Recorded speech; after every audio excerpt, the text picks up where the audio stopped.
So one of the things that I wrote a white paper on this back in 2006 when I was working for an organization that wanted to implement truly secure email, and started looking at the different options.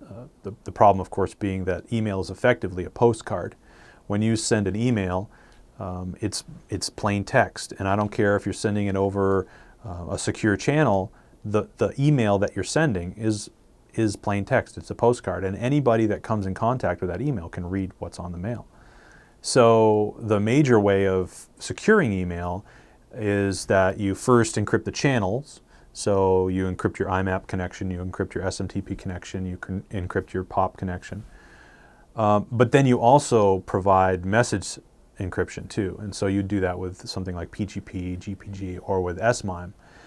And what that does is it takes the body of the message, it encrypts that, and then sends it over the secure channel. So that's been the standard for secure email for quite some time.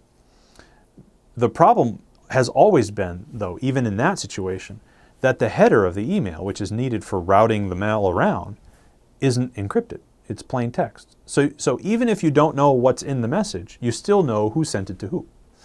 And that's been a challenge. Well, the fact is we don't even do PGP encrypted email. We don't do SMIME encrypted email here. So even the standard for jar mail up to this point has been sending postcards over encrypted channels. Well, we'll be sending postcards over encrypted channels with Google too. It's the same thing.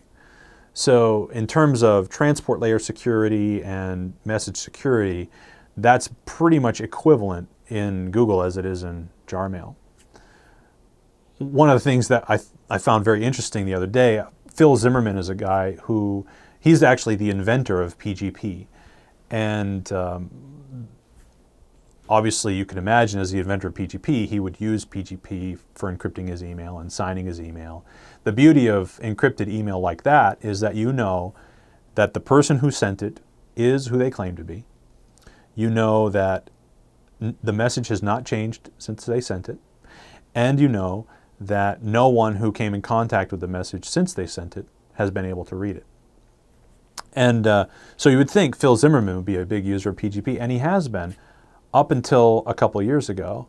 And I was just reading an interview with him the other day, and there was this fascinating quote that said, it was something to the effect that I don't even use it anymore. And as I was reading through it, what I realized was he's basically given up on the whole notion of truly securing email.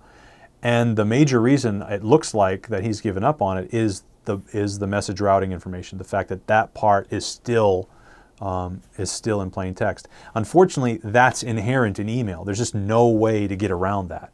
You really have to use a completely different messaging platform in order to address that issue.